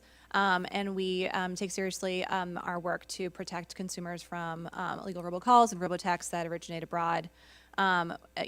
It continues to evolve, but Southeast Asia is one area, including India, and the call centers there that Mr. Bercu mentioned earlier continues to be a source of illegal and unwanted robocalls and robotexts. So we support efforts like those at the FCC, where they have memorandums of understanding with international partners, with states, to collaborate on enforcement against the bad actors located outside the U.S.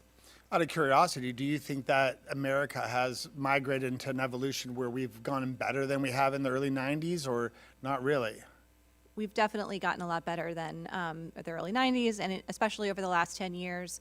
On the robocall front, we've had a lot of attention to this issue from this committee through the Traceback Act, from the FCC and other agencies giving us more tools, more authority to go after bad actors in this space.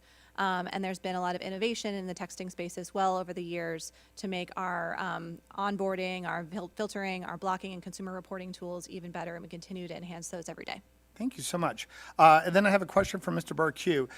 To fight against robocalls and spam texts, the FCC has formed international alliances and partnerships with countries like Australia, Brazil, Canada, the EU, Romania, Singapore, just to name a few. How should we move forward with helping the FCC handle enforcement with countries that are bad players, like in Laos and in Cambodia, who seem not wanting to get involved in the government? How can we get more involved with these countries that are allowing these illegal procedures to happen? Yeah, that's a great question. And Is your mic on? Oh, sorry. That's a great question. So I think one of the things we'd love to see is that's why we do need a national strategy, because the same people attacking us here are also attacking consumers in Canada and UK and Thailand. I think as we go around the world, there's more of a coalition of the willing to go after the criminal actors here. And so, the FCC has those MOUs with other countries, but we also need it coming from the criminal law enforcement authorities at that level and working together to take down some of these entities. And organized crime really is what we're going after with those. Do you think it's obtainable? I think it's obtainable. I think we've seen some other countries take very aggressive actions. For example, Myanmar is now building out, there's reporting about these fraud centers in Myanmar. The Thai government shut off the power, so they are going to generators, but I think there's room to continue to build on those and build those collaborations because, again, those same entities are attacking us all over the world. Outstanding. Thank you so much. And with that, I yield my time back to the chair.